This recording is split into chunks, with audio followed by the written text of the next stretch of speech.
চমৎকার একটা programme Chittagong medical কলেজের আমাদের যারা শিক্ষকরা আছেন ওনারা অর্গানাইজ করেছেন, সেজন্য আমি আন্তরিকভাবে ধন্যবাদ জানাচ্ছি। আজকের অনুষ্ঠানের সম্মানিত সভাপতি এই চট্টগ্রাম মেডিকেল কলেজের অধ্যক্ষ প্রফেসর কুসুম দে, আজকের অনুষ্ঠানের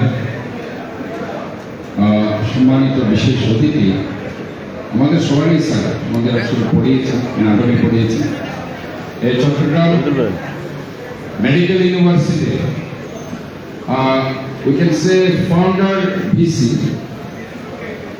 প্রফেসর ওমর ফারুক, বিশিষ্ট ইউরোলজিস্ট, উনি এখানে আছেন। আমরা আসলে গর্বিত যে চট্টগ্রাম মেডিকেল বিশ্ববিদ্যালয়ের প্রথম উপাচার্য আমাদের মধ্যে এখানে ওনার উপস্থিতি আমাদেরকে গর্বিত করেছে সবাইকে। তো আমি আসলে ওনার জন্য একটা করতালি আশা করছি। এখানে আমাদের মধ্যে উপস্থিত আছেন চট্টগ্রাম মেডিকেল কলেজের হাসপাতালের পরিচালক, অত্যন্ত dynamic, energetic brigadier general Taslimuddin Chowdhury. আমাদের দুই বড় ভাই এখানে আছেন। আসলে ওনারা এক সময় বাংলাদেশ মেডিকেল অ্যাসোসিয়েশন সমস্ত ডাক্তারদেরই কিন্তু বিএমএর আন্ডারে থাকতে হয়, এবং এই মেডিকেল অ্যাসোসিয়েশনের যারা সবচেয়ে বেশি সময় দিয়েছে এবং মেডিকেল অ্যাসোসিয়েশনকে একটি উঁচু পর্যায়ে নিয়ে গিয়েছে প্রফেসর ডক্টর একেম ফজলুল হক এবং ডক্টর কুসুমউদ্দিন চৌধুরী। ওনাদের জন্য করতালি আসা চলছে। এবং সবার প্রতি নাম হচ্ছে আসলে রব, যাকে আমি অত্যন্ত স্নেহ করি, আমার ছোট ভাই। কেন স্বৈরাচার বিরোধী আন্দোলন, তোমাদের এখানে সম্ভবত অনেকের জন্ম হয়নি, 90-তে জন্ম হয়েছে এরশাদ বিরোধী আন্দোলন।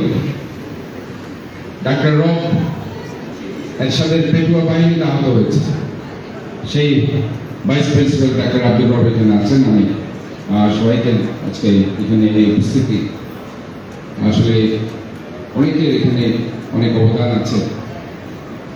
আজকে এখানে আমার সামনে বিশিষ্ট সম্মানিত শিক্ষক মন্ডলী, আমার রাজনৈতিক সহকর্মী, এই কলেজের ছাত্রছাত্রী, সবাইকে আমি উষ্ণ অভিনন্দন শুভেচ্ছা জানাচ্ছি। বিশেষ করে আজকে যারা পুরস্কার পেয়েছে তাদেরকে congratulations. But the thing is, যারা পাইনি তাদেরকেও আমরা বেস্ট উইশেস জানাচ্ছি, কারণ এটা একটা হেলদি কম্পিটিশন। এই কম্পিটিশনের মধ্যে দিয়ে আশা করছি যারা আজকে প্রাইজ পায়নি তারা অবশ্যই আগামীতে পুরস্কার পাবে। এবং এই ধরনের একটা অ্যাটমসফিয়ার আমি মনে করি সব জায়গায় হওয়া উচিত, কারণ হারজিত থাকবে, এই হারজিতের মধ্যে দিয়ে আমাদেরকে উঠে আসবে। আমি এখানে আসার আগে একটি বাসায় গিয়েছিলাম। আমরা হয়তো অনেকেই জানি না, একটা ছোট্ট বাচ্চাকে মেরে ফেলা হয়েছে, হত্যা করা হয়েছে দুদিন আগে। আমি রাহাতের কথা বলছি, ক্লাস 7-এ পড়েছে তারা। আমি তার পরিবারের সাথে দেখা করেছি, যেহেতু আমি ঢাকায় ছিলাম, আমি আজকে এসেছি। এবং আমি দেখেছি যে নৈতিক যে অবক্ষয় হয়েছে সমাজে, একটা ক্লাস 7-এর ছাত্রকে কিভাবে মেরে নদীতে ফেলে দেওয়া হয়েছে। এবং যারা মেরেছে কিন্তু তারাই খেলার সাথে দীর্ঘদিন ধরে তার সাথে একসাথে ক্লাস করেছে, স্কুল করেছে, তার সাথে আড্ডা মেরেছে। আমরা আসলে ভুলে যাইনি এই ক্যাম্পাসও আবিদকে হত্যা করা হয়েছে। এগুলো আসলে আমাদেরকে পীড়া দেয়। আবিদ অত্যন্ত মেধাবী একটা ছিল, কিন্তু তার সহপাঠীরা তাকে মেরে ফেলেছে।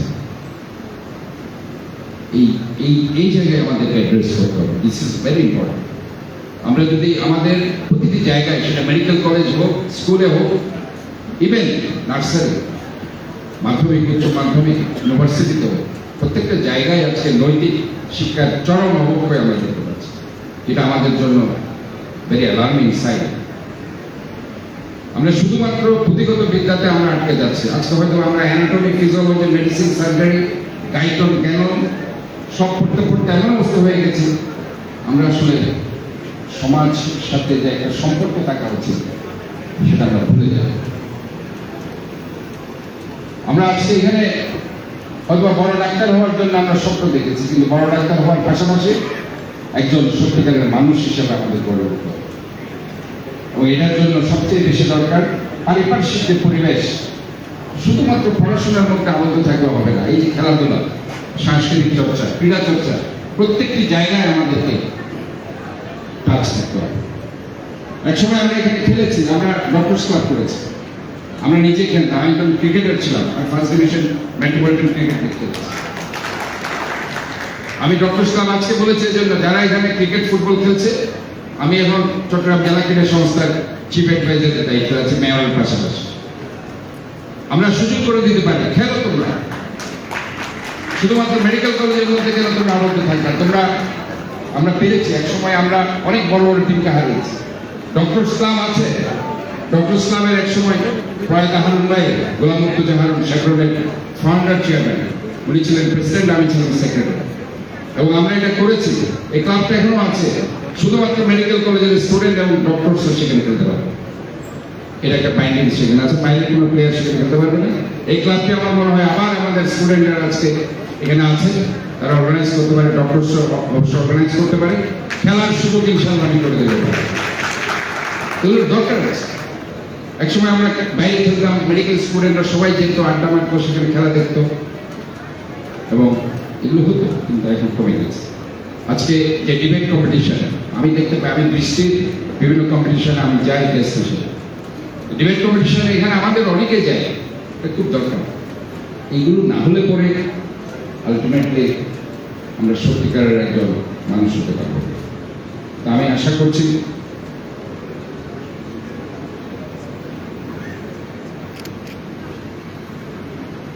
তো যাই হোক, এখানে আমি আসলে বক্তব্যের প্রথমেই বলা উচিত ছিল 90-এর স্বৈরাচার বিরোধী আন্দোলন হয়তো আমরা তখন নেতৃত্ব দিয়েছিলাম। 71-এর মুক্তিযুদ্ধে আমার বাবারা নেতৃত্ব দিয়েছিল। 24শে জুলাই আগস্টের গণঅভ্যুত্থানে আমাদের ছেলেমেয়েরা নেতৃত্ব দিয়েছে। এইভাবেই যুগে যুগে মানুষের মৌলিক অধিকার, গণতান্ত্রিক অধিকার রক্ষার সংগ্রামে সব সময় ছাত্রদেরকে অগ্রণী ভূমিকা রাখতে হবে। এটা অতীতে রেখেছে, এখন রাখছে, ভবিষ্যতেও রাখবে। এবং আমি জুলাই আগস্টে যারা শহীদ হয়েছে, নিহত হয়েছে, আহত হয়েছে, সবার পরিবারের প্রতি গভীর সমবেদনা জ্ঞাপন করছি। এবং আমরা মনে করি ডাক্তাররা সবসময় অগ্রণী ভূমিকা রেখেছে। 90-এর স্বৈরাচার বিরোধী আন্দোলনে এরশাদের পতন হতো না যদি সেই সময় তৎকালীন বাংলাদেশ মেডিকেল অ্যাসোসিয়েশনের যুগ্ম সম্পাদক ডাক্তার মিলন যদি শহীদ না হতো। তেমনি 71-এর মুক্তিযুদ্ধে আমরা যদি হিসাব করি, পরিসংখ্যান দেখি, ডাক্তাররাই সবচেয়ে বেশি, বুদ্ধিজীবীদের তালিকায় ডাক্তারদের নাম বেশি আছে। এইবারও আমরা দেখেছি 3রা আগস্ট জামাল খানের, শহীদুল্লাহ সুমনের, পেটুয়া বাহিনীর হাতে চট্টগ্রাম মেডিকেল কলেজের 63তম প্রজন্মের ছাত্র আবরার ফায়াজকে তার প্যাটেলা ফ্র্যাকচার করা হয়েছে। আমরা তাই মনে করছি এবং আমরা বিশ্বাস করি আমাদের ছেলেরাই পারবে। মেডিকেল কলেজের ছেলেরা, ডক্টররা সবসময় অবদান করেছে একটি সুন্দর রাষ্ট্র বিনির্মাণের।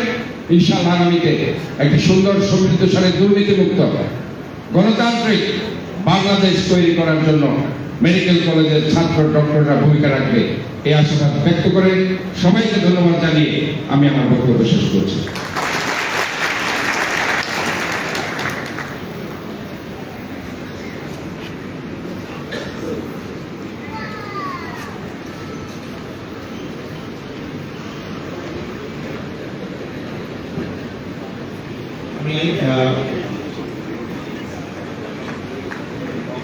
আমি মাননীয় অধ্যক্ষ স্যারকে, মাননীয় মেয়রের